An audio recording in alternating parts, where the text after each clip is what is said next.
Thank you so much. Welcome, ladies and gentlemen. I think, like he was saying, it's one of the most important topics today and one of the most interesting things.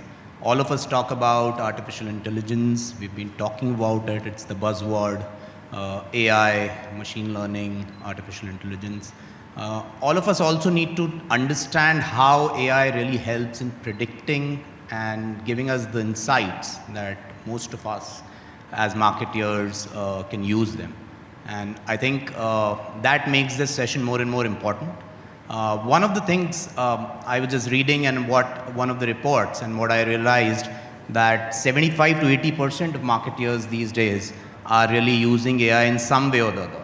That could be for taking decisions for the marketing campaigns that you all do, or beyond marketing, which is in service in any of the experiences that you give to the consumer.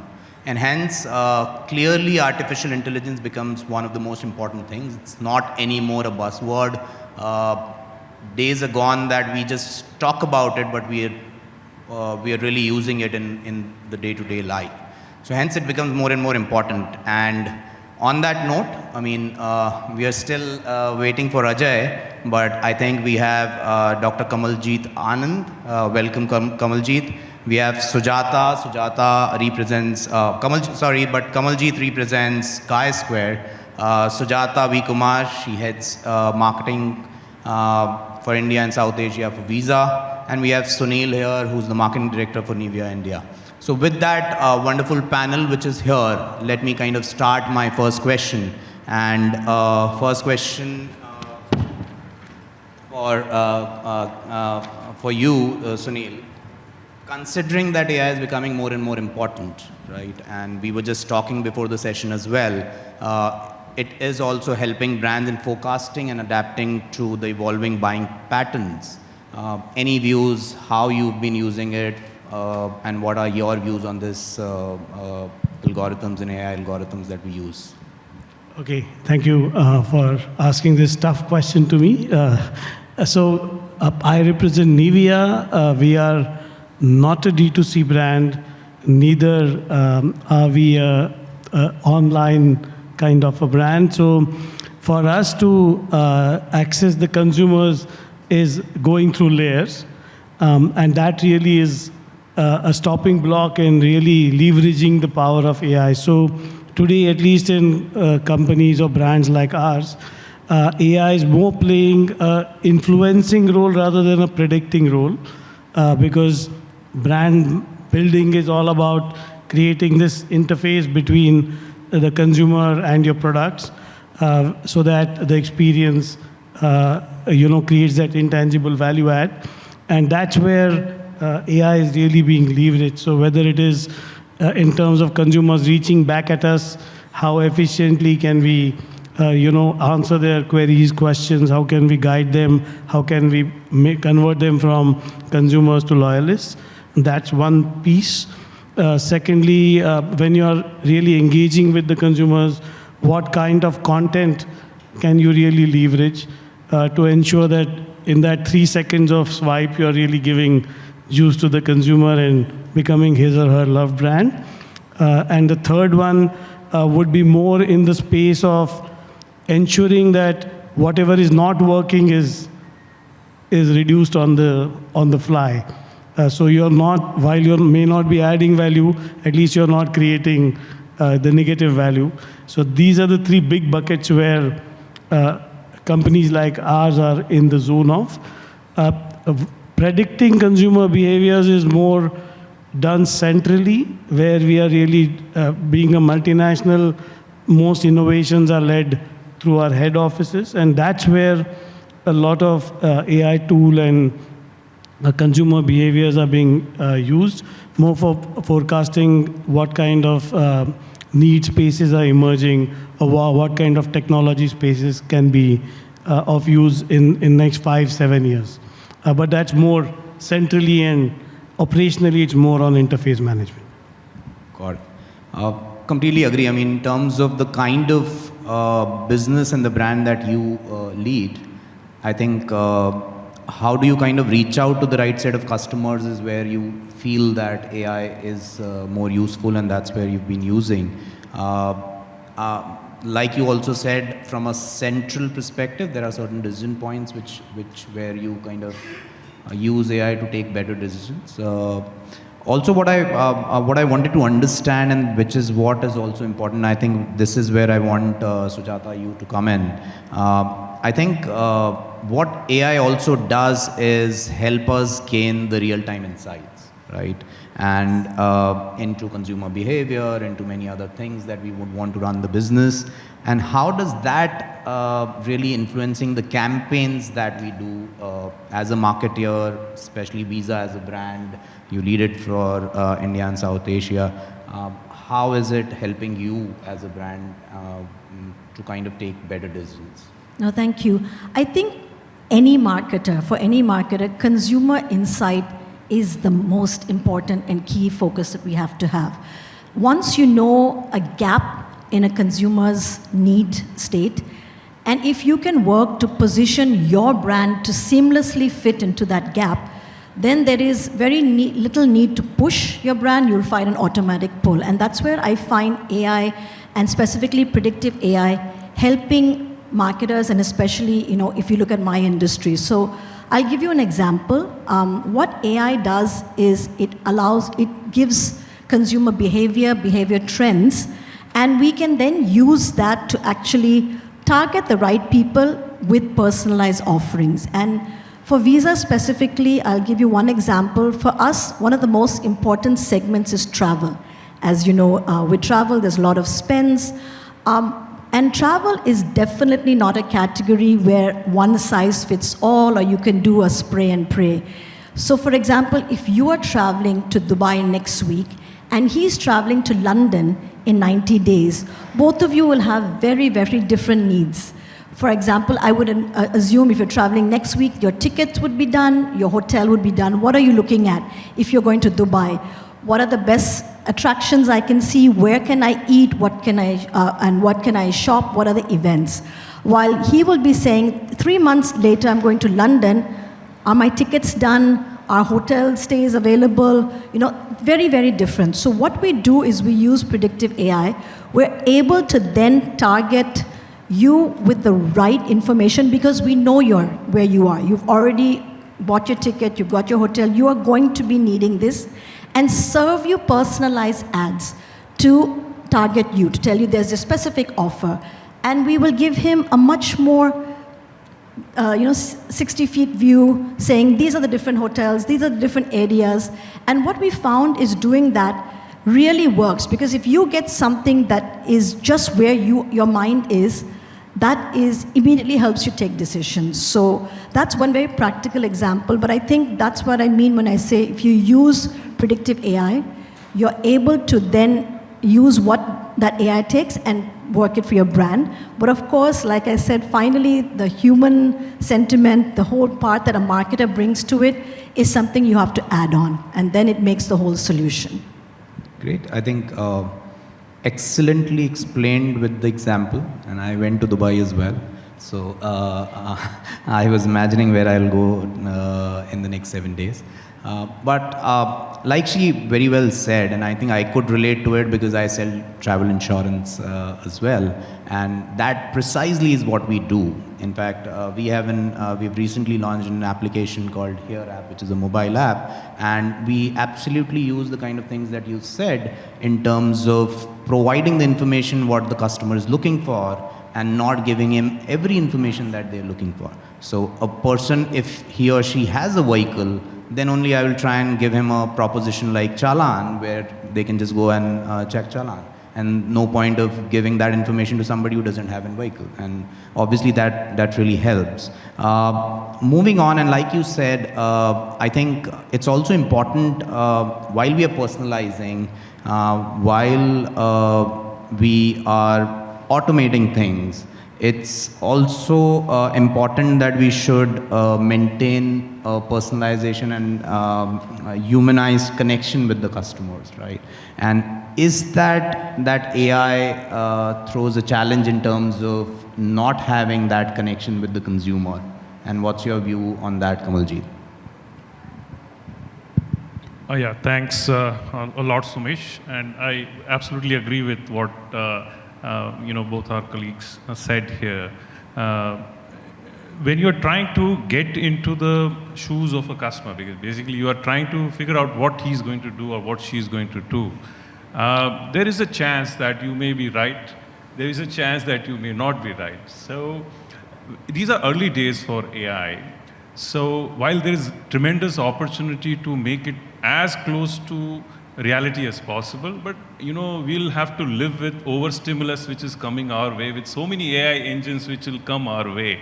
So I rather fear over-personalization which is going to happen, because you watch Netflix and Netflix tells you, okay, I think this is what you would like. This is the genre which is going to appeal to you. Okay, fine, I just saw it because I was with friends that day. That was not really my choice, but the data is read like that. So which is perfectly fine. The question really is that who do the consumers really follow? Who is it that they get influenced by? Is it your content? Is it their peer group? Is it, as you would have heard today, that there are virtual AI as well. Like, for example, Rosie in Korea, which has about 3 million followers. Now, with 3 million followers, that means she's impacting the life of somebody, and she's a pure AI. She doesn't exist, but she exists. And she's an influencer, so she can make a impact on your life, tell you what to do. So the question really is that who the consumer follows, and ability to know who he would listen to, where he would be found, where he would be spending. I think these are very important questions, whether it is from a CPG brand standpoint, although in this case, maybe you do not have a direct connect and you have to go via the retailer. But retail is also a very beautiful point to interact with them and create some kind of a customization. For example, there's something very interesting which was happening as like a hyper-local activity, in which, let us say I'm in Dubai, I'm shopping, and I'm at a place where, I'm going to make a very big purchase. My wife is going to like it, but I know I have to pay the bill back. So here is a thing which is, let's say, a $50,000 grand something, which I bought, I know I will have a tough time paying that back. But the good part is that the POS, the point of sale, recognizes that here is Kamal with, a certain, scoring and a certain thing. A loan can be extended to him then and there in a hyper-local manner. And it tells me, okay, based on your past history, because I have just swiped my card or given my card in, which you would agree, Visa would know, you've been doing that, I guess. So it figures out, and it goes to a model at the back end, which tells, yeah, he looks like an okay customer. Money can be given, but let's give it to him in what form? So should we give it more like, kind of 12 EMIs is good for him, or 20 are good, 24 are good for him, or 6, he pays back fast, so maybe, we could give him a good interest rate and kind of give it back. I think that's great personalization, and if one is able to establish that, and you are able to tell that back to the customer, that we respect your being there, we value you as a customer. So that gratification, if one is able to build, that has a much, much more long-lasting effect. Today, we are talking, this is, most simple form of AI I'm talking about, in which machine learning models are actually running at the back end. There is some bit of generative AI in this. But tomorrow, I definitely see in the personalization space that there's going to be emotional AI and there's going to be immersive AI. So I, sitting here, can experience a great product, maybe a Massimo Dutti shirt, which has just been launched, worn by some celebrity, but I just want to try it on myself. So I just get onto, augmented reality or a virtual reality, try to, see myself, how do I look in that shirt? Do I look like a rock star, or do I look, some dumpster, whatever it is? So one is able to, see. So that immersive part would make it really very gratifying, is what I feel. So AI in that direction, suppose you want to do a bungee jumping, and you want to really experience that sitting at your place with augmented reality. I think those kind of personalizations on what I value and what becomes available I don't want to be targeted by everybody, everywhere. That's also important. So I want to limit it, not overstimulate it. So balance is something, I think that'll be great if that makes sense. So I think on that note, Sunil, since you've been in the FMCG space, and this question is, I think, more relevant for you as well in terms of while it will be more personalized and humanized, but at the same point in time, your personal touch with the consumers is very important, especially in a category like yours. And what's your views on that? Yeah, it's a very pertinent point for our industry. Specifically, we are in skincare, and skincare is very personalized. So while there could be certain general rules, but every person's health and skin needs are different, and they evolve by the day, by the hour. Even the person himself or herself can't be sure exactly what's the need. So you can't personalize it without knowing the person, but then the consumer needs a personalized solution. So how do you really handle this interface? And then there is a topic of human intervention and human error. Also the scale at which you can have a human intervention, the quality of human interactions that we can provide at scale, and the competence at that level is all then going to be attributed to brand Nivea. So this is really a real challenge that we face, and we are actively using AI in this space. This was one of the first spaces where we started trying. We have, like many other companies, a chatbot, but at the back end, we have made it into an AI connected to an AI engine. But what we have done is we don't want the AI to fly away and start recommending skin solutions on its own, because finally its learning curve, it might be 70% accurate, but that 30% error rate would be disastrous. So what we do is we use the AI to identify which are the most pertinent FAQ answers, and only those answers are then given. And we also use the AI to tell us what is gaps in the FAQs. So the fields where consumers are needing answers, but we don't have it, then we go back to our scientists saying, these are the questions, how should we answer it, and then add it to the FAQs in the background. So there is a bit of quasi-human interaction that is being built in, but great question. Got it.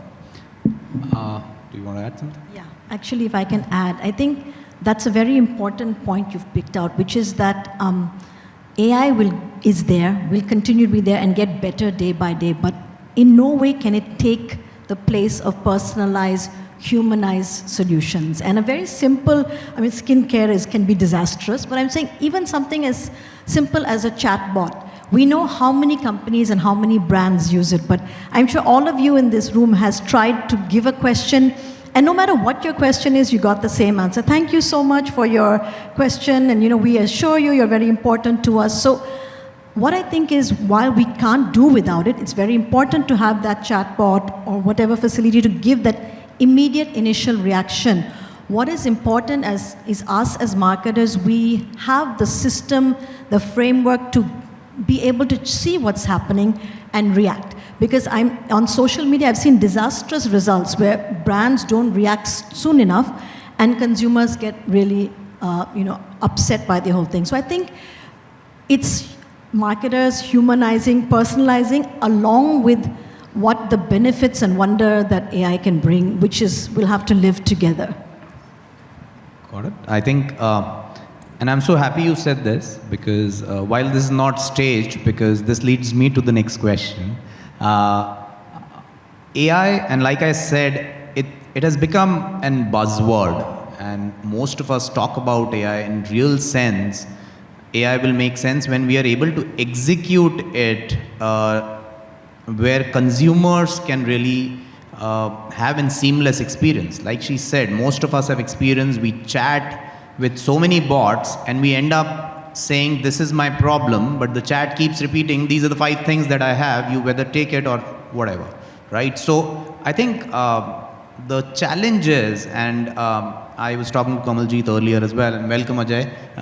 Probably the Google AI didn't work well for you today, but that leads me to the next question, and since Ajay, you are here, I'll put you on the spot. AI is good. AI will help us predict consumer needs, consumer behavior, buying patterns. It will help us in doing the business in a better manner, only if it's executed well. So what are the challenges do you feel which are there, which exist, which probably all of us will have to think of and resolve for, and how that can be done? Sorry. So I think, as with all technology, the technology part is easy kind of stuff, right? And this holds with every new technology, right? Going back to when the printing press was invented, it has changed the whole world, right? It's changed how knowledge is exchanged, how it's documented, how all of that stuff is there. But what was the first thing that was printed off there was the Bible, right? And people couldn't think of more imaginative ways of using that technology. Same was the case with the internet kind of stuff, right? The dot-com bubble happened because you could put anything related to dot-com, and any company with a website suddenly was booming, and then those things led to a crash. I think the technology piece, we've always got to recognize the technology piece is far easier than figuring out the uses of it. And I think we also take time to grapple with the tool as to understanding as to what role does it fit first. Because most times you are trying to use the old technology, not change your own ways, old ways, but trying to force fit the new tool into it. So one thing that is not thought of is that the same problem, how the new technology can solve it in a different fashion, right? That's point number one. Second, most often what's not thought of is what new avenues, which so far haven't been thought about kind of stuff, are possible with this particular technology. So I think we are far more fixed with the current frame of reference, the current context, and therefore I think I'd give people or ourselves, I think the task to think far more of not so much the technology aspect, which is something which is the shiny object when we all love to kind of wakes and van, but thinking in terms of truly understanding the capability of the tool, and more importantly, reflect as to what's the problem that we are trying to solve for consumers. Oftentimes, it's the marketer's problem or the businessman's problem that we are trying to think of. The more we think of the end customer's problems and say, is there a new debottlenecking that is happening? Those things, I think, would possibly give us a slightly better insight, learning from the past technology breakthroughs and how they were used, kind of stuff. Got it. So I'm sure all of you want to kind of add on this, but I'll come to you, Sunil, first, and then to you, Kamaljit. Sunil, what are your views in terms of challenges, especially keeping in mind, like you said, for your category, in any ways, it's a bit difficult to kind of get to AI, and there are very limited use cases. So what are the other challenges that you feel which are there to implement anything that you have thought of? No, I think maybe I miscommunicated. In all categories, there's use case for AI. In our business model, going closer to the consumer is a limiting factor. So get closer to the consumer and understanding his or her behavior and then using AI to improve it, that's the journey that we are into. To add to what Ajay said, AI, any technology is great and can be experimentative and could even be a bit erroneous if it is adding or solving something which the consumer really has a need to be solved, like the traffic problems. Now you trust Google Maps because it's doing something which nobody else was doing, and even if it is a bit wrong, it's better than nothing. Versus trying to use AI to get efficiencies in the system, which is already working. And if you try to overdo the improvement of existing business by using AI at the expense of consumers' experience, that's the biggest risk. So let me be even more specific. Like today, there's so much of value consumers pay for interaction with the service, product, imagery of a brand, sensorics of a product. And these are really fine points which define a value creation. If these are put to experiment to save on R&D cost or save on manufacturing cost, then that's quite risky.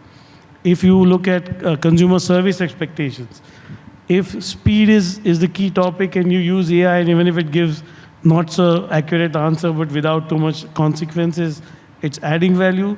But if it's giving a wrong answer with huge consequences, it's a bad value. So I think this is the watch out. We shouldn't just run towards AI, but use it more for solving unmet consumer needs or adding value to the consumer. Absolutely well said. I think till the time, and both of you are saying that if you're not solving for consumers or the real problem statements, it will not make sense, right? Kamaljit, on that note. Yeah, so a small point here.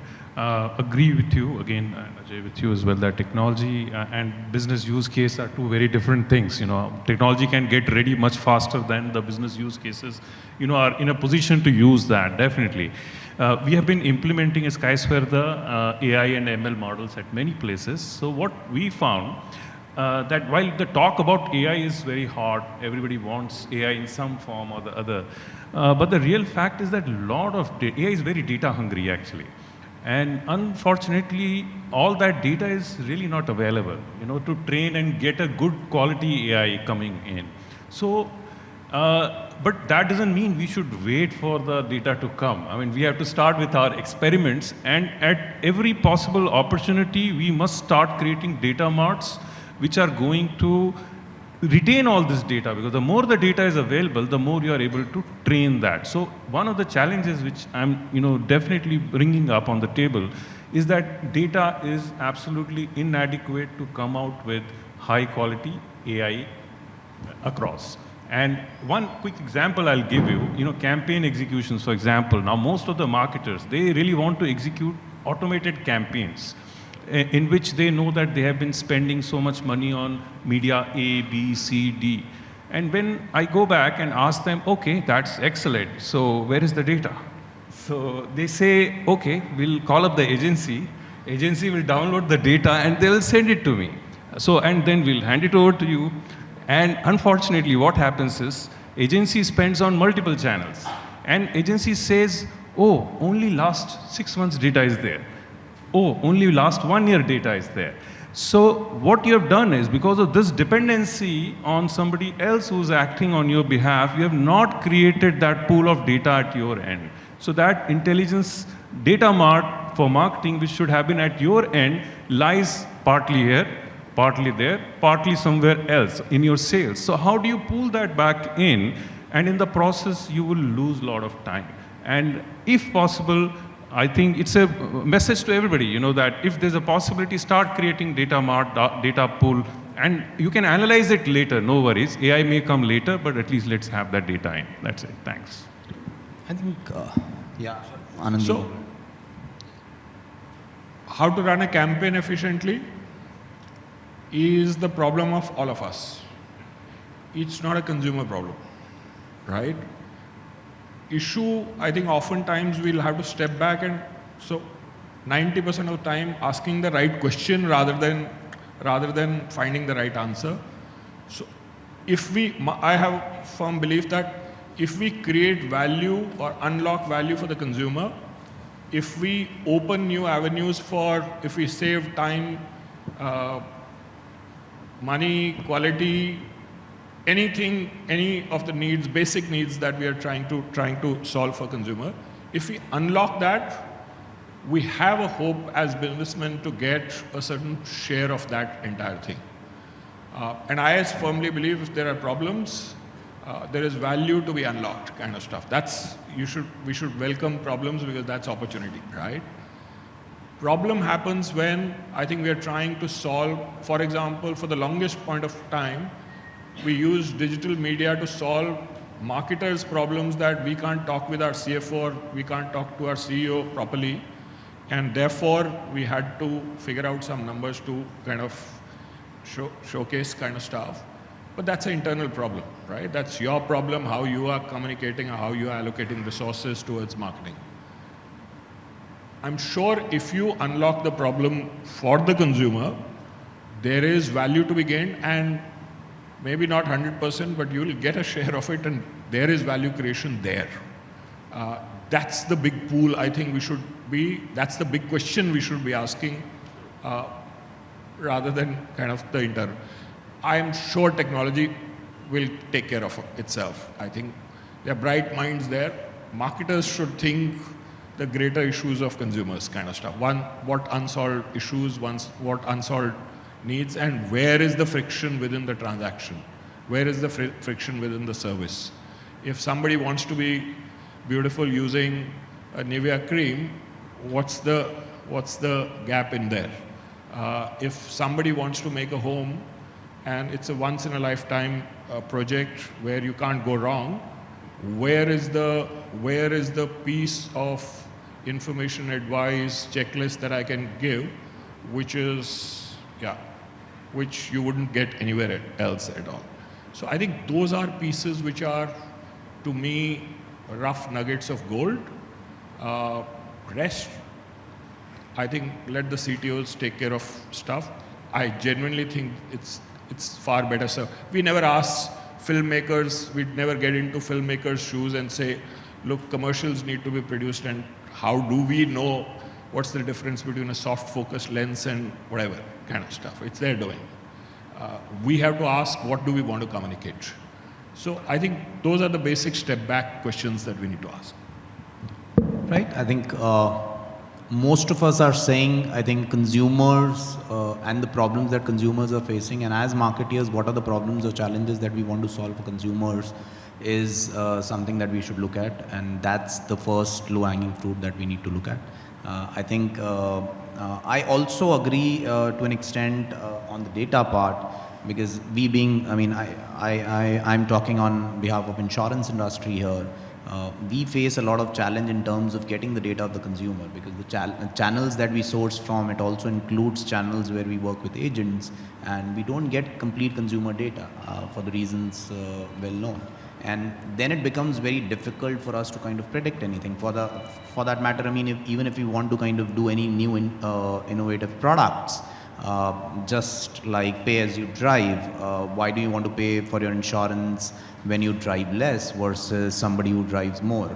But the point is, I need to get that data, that how much you're driving, and that can only happen when OEMs work together and they provide me that data, or they provide that data at an industry level.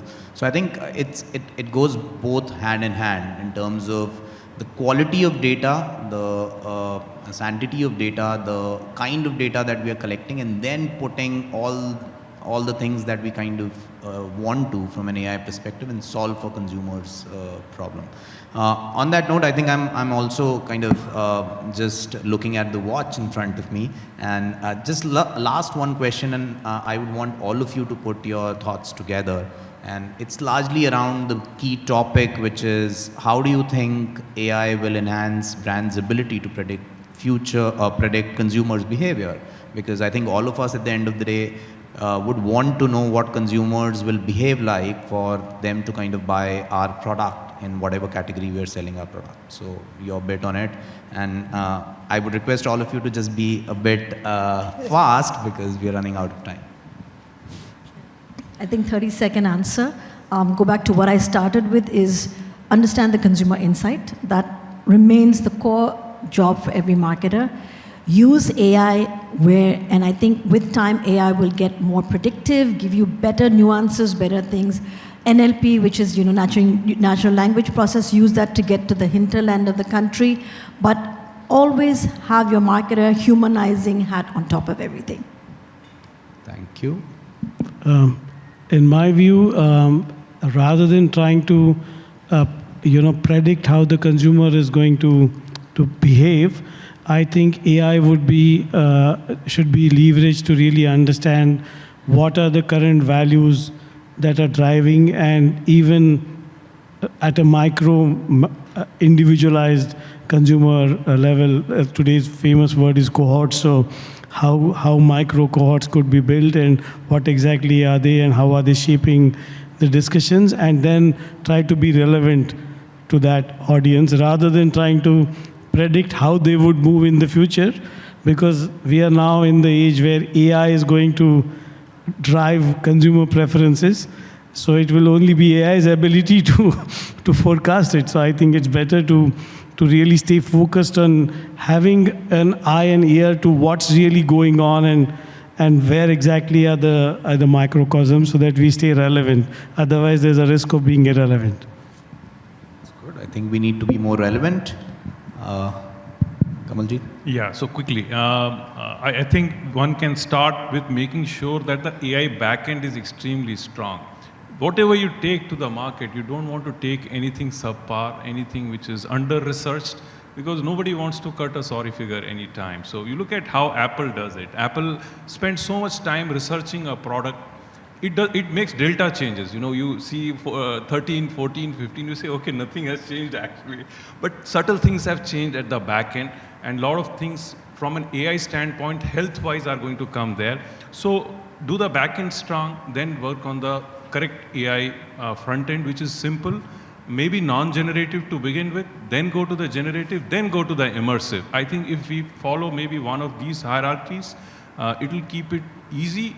If we think that we will start straight away from a immersive generative AI, we are calling for some possible pushback which may come from somewhere, or you may get caught on wrong foot if you don't do it well. So I think take small steps, not run into it, is what I would say.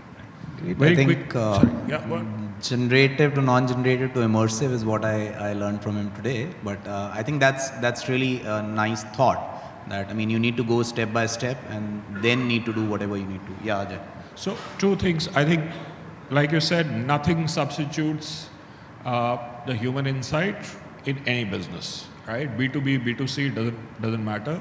I think till the time you've not sat down in the consumer's home and figured out the crying kids, the cranky mother-in-law, the context of it, I don't think you capture the human insight. That's one. However, I think the newer gen AI technologies are far better in terms of pooling together unstructured data and masses of that. Today, the problem has been, I think, how to put the structure on data, and therefore, while a lot of data has been resident, we've not been able to use it. But large quantums of data which is unstructured, I think the newer AI is far better at structuring that, pulling out stuff, and I think taking the insights out of it, then going back, I think always double checking that, figuring out whether that's true at a human level. I think that's one thought in terms of going forward. I think what a wonderful discussion and some nice insights in terms of what we need to do and how AI really helps in getting the insights which will help us in becoming a better marketer. I just want to end this. I am not sure whether we have time for question and answers or not, but I'm going to end this with one note. Today, AI is reality. We really, whatever we do in our daily lives, may it be ordering food, may it be ordering grocery, the AI engine is running at the back. You will always see the apps already know what do you want once you've ordered one thing and what the next needs to be. Yes, and that typically is just like the retailer you used to go, and that person, the Kirana store guy, always used to know that these are the 5 things that you used to buy, and he will be ready with those. And that's what these apps are doing, and that's what the true real use case of AI is. And that's just one case that I'm talking about. I mean, all of us order food, and the apps know that this person really like desserts, and I should offer a dessert as well along with the food that they're ordering, right? So I think it's a reality, and somebody said a while back as well that AI might replace humans altogether, which was being questioned and protested as well. On that note, I'll end, and I hope Business World will still call me next time for moderating this and not an AI bot, or will not call the AI chatbots here and call me to kind of interview the chatbots. On that note, thank you so much, and hope you enjoyed the session as much as we did.